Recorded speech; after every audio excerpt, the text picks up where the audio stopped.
Yeah. All right. We are not in this video. Okay. So let's just talk about the fingering on this. Let's look at what we need to do. This, you should already know this particular thing from the previous section. This, right? And that's really how you should be doing it.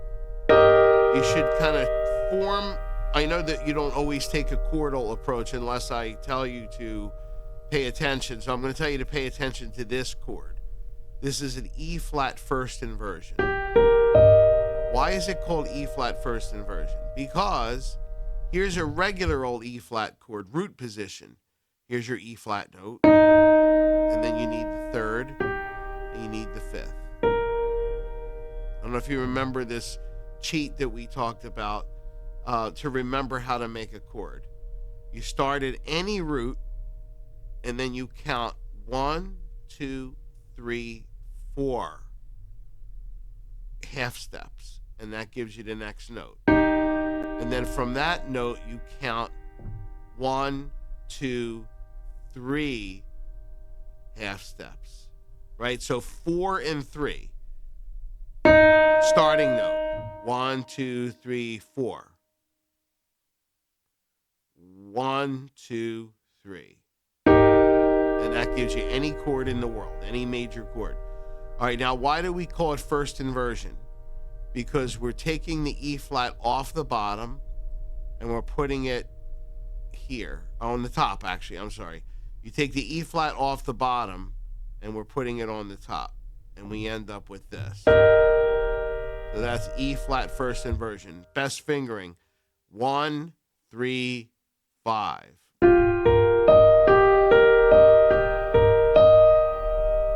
All right, so here's the first measure that you're looking at with just your right hand.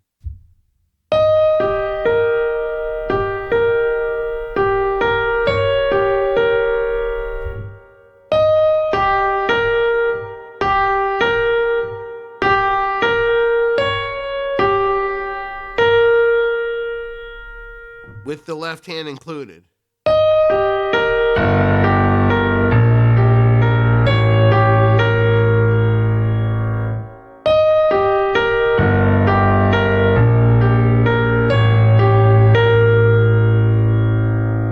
Barely see my low note here.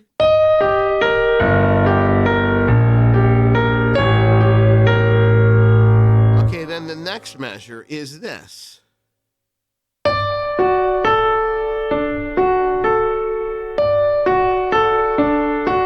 You should remember that from the previous section.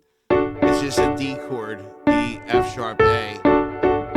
And then it kind of switches inversion. So it starts with second inversion, or first inversion, sorry, and then it just goes to root position. But what you remember that sounding like from the previous section, since you do a lot of your stuff by ear, is you remember it sounding like this. Because it was taking you back into this. All right, but we're past that now. We're ready to leave that whole section. So that's why it abruptly changes with that G minor chord. So this is what the right hand looks like and sounds like for that second measure.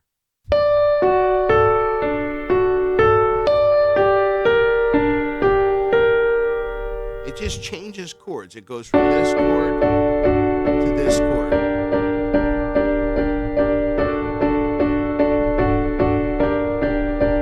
Put it together, we have.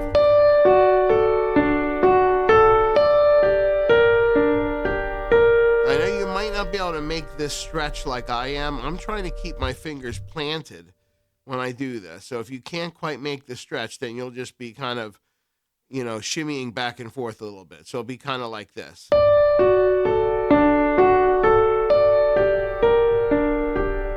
want to use that good fingering. Now, left hand.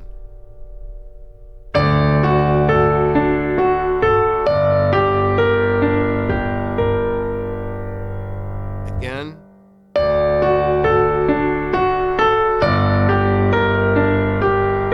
Now, if we put those two measures together, we have.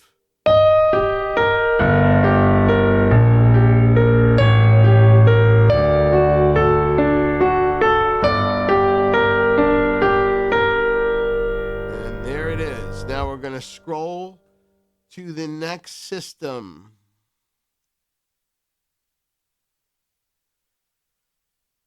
Right hand is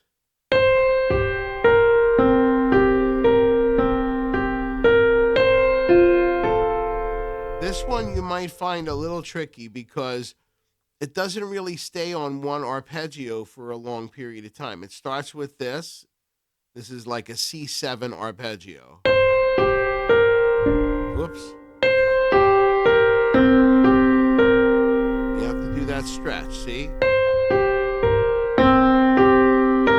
And then it stays on that arpeggio. And then F arpeggio. Actually, it's when we get into the next measure, you'll see the way it switches chords and switches arpeggios very quickly. This one measure, it actually is kind of on the easier side because it stays on that C7 arpeggio for 3 beats out of the measure, and then it just switches to an F arpeggio at the very end. So this one's pretty doable. Check it out again.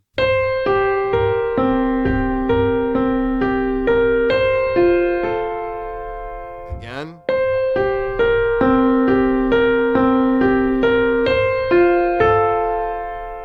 Now let's put the left hand in.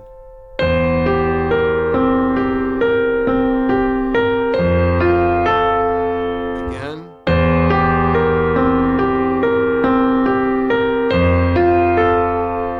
And let's get into the tricky measure. This is going to be probably the most difficult thing that you've done in the song so far. That's what I believe.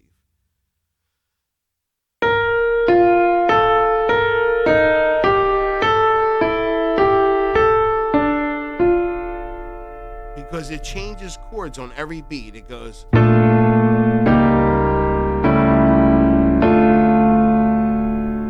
It's a really nice sound.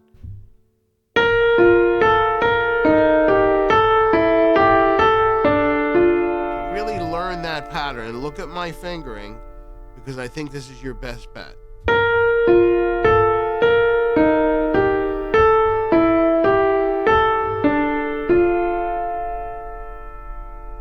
Now we put the left hand in and it gets especially tricky.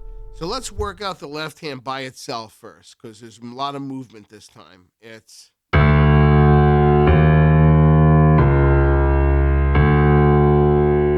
should recognize that. That's kind of like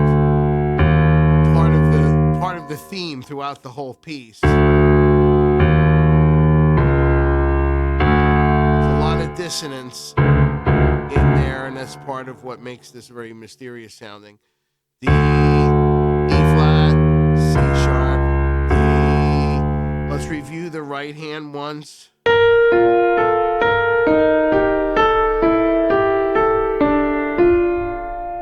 Put it all together. Whoa, trip that up. Okay, I'll see it again.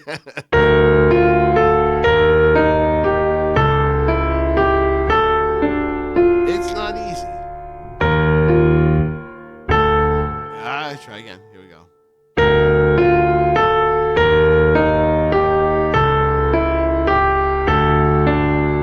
I find it helpful to because some of this is going to be a little bit pattern-based because there's so much going on. It's too quick to read. It's too quick to really observe what chord you're playing. So when it gets to tricky measures like this, it's just about pattern memorization. So that's why I say let's review the right hand again. So that's starting to feel kind of natural to me, like because my fingers know that they've done this before.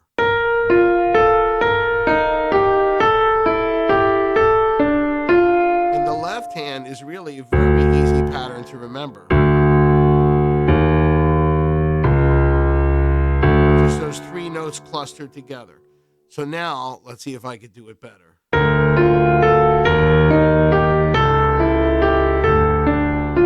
Now at this point, I wasn't even looking at the paper.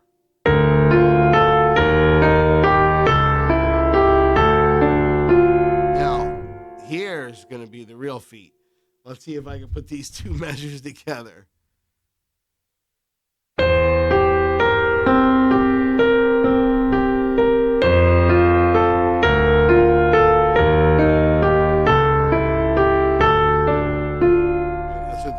measures would sound like together. Don't ask me to do that again, because I won't be able to. That would have been more effective if that big thing wasn't in my face. That would have been more effective if that big thing wasn't in my face. Anyway, that's what you need to work on. Yes, all right. Okay.